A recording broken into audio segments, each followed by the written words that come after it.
మాజీ మంత్రి తెలంగాణ ధిక్కార స్వరం ముచ్చర్ల సత్యనారాయణ 93వ జయంతి సభ వద్ద మనం ఉన్నాం. ఇక్కడ దాదాపుగా చూడొచ్చు, దానికి సంబంధించినటువంటి పూర్తి ఫోటో గ్యాలరీని కూడా ఇక్కడ ప్రదర్శించడం జరిగింది. దీనిలో ప్రధానంగా ఇక్కడ మనం చూడొచ్చు ముచ్చర్ల సత్యనారాయణతో దాదాపుగా 20-25 ఏళ్ళ కింద అనుకుంటాం. మరి ఆ ఫోటో విమలక్క కనబడతా ఉంది. మనతో పాటుగా విమలక్క ఉన్నారు. అక్క, అది ఎన్ని సంవత్సరాల కింద ఫోటో అనుకో? అమరు కూడా ఉన్నారు. అదా 15 సంవత్సరాల క్రితం, 15 ఏళ్ళు, 20 ఏళ్ళు అయిందండి. 20 ఏళ్ళు అయింది. ఏంటి అసలు ముచ్చర్ల సత్యన్నతో మీకున్నటువంటి అనుబంధం గురించి మాట్లాడుకోవాలి. ముచ్చర్ల సత్యనారాయణ గారిని నేను నానా అని పిలుస్తాను. ఆ కుటుంబంతో మాకు ఒక ఆత్మీయ బంధం, నాకు పుట్టిల్లు లాగా. పృథ్వీరాజ్ నాకు సొంత తమ్ముళ్ళు. ఆ ఇంటితో ఉన్న అనుబంధమే కాదు, నానా అంటే పృథ్వీ పరిచయం అయినప్పటి నుంచి నాన్నగారు పరిచయం. ఆయన దగ్గర కూర్చుంటే, ఇప్పుడు మీరు అన్నారు కదా, మీ దాంట్లోనే ఒక ధిక్కార స్వరం, ధిక్కార కెరటం, నిజంగా ధిక్కార స్వరం. అందుకే ఈరోజు ఒక పాట కూడా రిలీజ్ చేస్తున్నాం. కమ్రేడ్ మిత్ర రాసిండ్రు పాట. ఆ పాట ఈరోజు రిలీజ్ చేయబడుతుంది. మేము పాడినాము పాట అరుణోదయం నుండి. అది తెలంగాణ సాయుధ పోరాటంలో, ఆ తర్వాత జరిగినటువంటి పరిణామాల్లో ముచ్చర్ల సత్యనారాయణ గారిది ఒక ఏమంటారు, ఒక ప్రత్యేకమైనటువంటి ముద్ర తనది. తను ఒక మంత్రిగా అసలు ఈ మంత్రి పదవే నాకు వద్దనుకొని బయటకు వచ్చి అసలు ఒక అంటే విప్లవకారినంతగా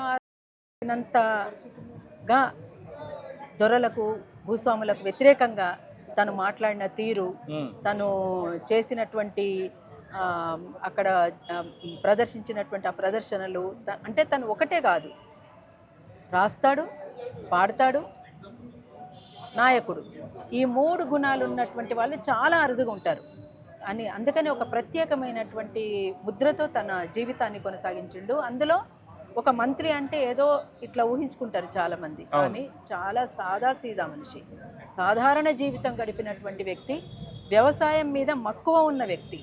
అందులో వాళ్ళ ఇంట్లోకి పోతే కూడా అక్కడ గోడ మీద ఉన్న ఫోటో మనకు చాలా స్పష్టంగా తెలుస్తుంది. అందులో ఆ అమ్మ ప్రేమను మేము చూడలేకపోయినాం. మేము అంటే మాకు తమ్ముడు పరిచయం అయ్యేటప్పటికీ అప్పటికే అమ్మ పోయినరు. అయితే అయినప్పటికీ కూడా ఆ ఇంటి పరిసరాల్లో అమ్మ అందరి పట్ల చూపిన ప్రేమ, అందరి పట్ల చూపినటువంటి ఆదరణ, ఇంటికి ఎవరు వచ్చినా కడుపు నిండా బొవ్వబెట్టి పంపే తత్వం, అది చెప్తూ ఉంటే నిజంగా ఇటువంటి ఇంటితోటి అనుబంధాన్ని పెంచుకోవడం అనేటువంటిది మాకు కూడా గర్వకారణంగా ఉంది. అందుకనే నాన్నగారికి మరొకసారి ముచ్చర్ల సత్యనారాయణ గారికి వినమ్రంగా అరుణోదయ తరఫున జోహార్లు తెలియజేస్తా ఉన్నాం. మిమ్మల్ని ఏమని పిలిచేవారు? ప్రధానంగా మీ ఇద్దరి మధ్యలో కలిసినప్పుడు ఎలాంటి సంభాషణ కనబడేది? తల్లి అనేవాడు. తల్లి, అమ్మ, తల్లి, ఈ పదాలే. అసలు విమలమ్మ అని ఒక్కసారి కూడా పిలవలేదు నన్ను. తల్లి, అమ్మ. ఎప్పుడు వచ్చినావు బిడ్డ అని నోటి నిండా పిలిచేటోడు. బిడ్డ అనేటువంటి పదం నిజంగా తెలంగాణలో బిడ్డ అని పలకరిస్తే ఆ పిలుపులో ఒక మాధుర్యం ఉంటుంది. ఆ పిలుపుతోటి మనల్ని కట్టేసినట్టు అయిపోతుంది. అందుకని అదొకటి చెప్పలేము. ఆ బంధం యొక్క విలువ అనేటువంటిది, ఆ పిలుపులో ఉన్నటువంటి మాధుర్యాన్ని ఒక పదంతో ద్వారా, ఇట్లా చెప్పడం ద్వారా, ఇట్లా ఎక్స్ప్రెస్ చేయడం ద్వారా మనం పూర్తిగా చెప్పలేము. కానీ అదొక గొప్పతనము, కమ్మదనం ఉంటుంది అందులో. ఆ ప్రేమ, ఆప్యాయత, అభిమానం. నాన్న చాలా ఆప్యాయంగా ఉండేవాడు, చాలా ప్రేమగల్ల గుణం. పదుల సంఖ్యలో తెలంగాణ ఉద్యమం కోసం పాటలు రాయడం జరిగింది. చాలా పాటలు రాసినటువంటి పరిస్థితి. దానిలో మీరు బాగా ఇంప్రెస్ అయినటువంటి దాని గురించి ఏదైనా మాట్లాడుకోవాలి? అదే తమ్ముడు వాడతాడు కదా, చెన్నారెడ్డి, సంజీవరెడ్డి మామ, సంజీవరెడ్డి మామ. అది నాన్న ఎట్లా వాడతాడో తమ్ముడు కూడా అట్నే వాడతాడు. కంచుకంటాం తమ్ముంది కూడా. అసలు ఆయన నిజంగా ఆ స్వరంతో వాడుతుంటే నిజంగా ధిక్కార స్వరం అనిపించేది. ఆయన అసలు దేన్నైనా కానీ, అంటే నేను అనుకున్నదే అంటే ఎట్లా తెలంగాణ ప్రజలకు న్యాయం జరగాలనేటువంటి ఒక బలమైన ఆకాంక్ష ఏదైతే ఉందో, అంటే కరడుగట్టిన కమ్యూనిస్టులు, బండ్రు నరసింహులు గారిని చూశాను నేను, అట్లనే ప్రొఫెసర్ కేశవరావు జాదవ్ గారిని చూశాను నేను, అట్లనే ఇప్పుడు ముచ్చర్ల సత్యనారాయణ నాన్న, ఆ తర్వాత ప్రొఫెసర్ కేశవరావు జాదవ్ సారు, బండ్రు నరసింహులు గారు, వీళ్ళు కరడుగట్టినటువంటి తెలంగాణవాదులు. నాన్న కమ్యూనిస్టు కాలేకపోయినా కమ్యూనిస్టు లాగా నేను చెప్పినా కదా ఇంతకుముందు, అసలు విప్లవకారులు చేసిన విధంగా ఆయన చేసినటువంటి పనితీరు మనం ఎవ్వరం కూడా మర్చిపోలేనటువంటిది. మొన్న తమ్ముడు కొన్ని విషయాలు చెప్తుంటే అసలు గూస్ బంప్స్ వచ్చినాయి. అసలు నిజంగా ఇట్లా ఈ రకంగా ఉన్నటువంటి వ్యక్తులు చాలా అరుదు. కమ్యూనిస్టులో కూడా అంత కనబడరు ఇంకా కొంత. కానీ ఆయన చేసినటువంటి తెలంగాణ కోసం పడ్డ ఆరాటం, తెలంగాణ ప్రజలకు న్యాయం జరగాలనేటువంటి తపన, అందులో తెలంగాణ అమరులకు న్యాయం జరగాలనేటువంటి తపన, దాన్ని ఎత్తిపడుతూ ఇవాళ ఒక కొడుకుగా ఆ కుటుంబం నుంచి కూడా కుటుంబం కూడా ఆయన చేసినటువంటి కృషిని ఎత్తిపడుతున్నటువంటి తీరు నిజంగా హర్షించదగ్గది.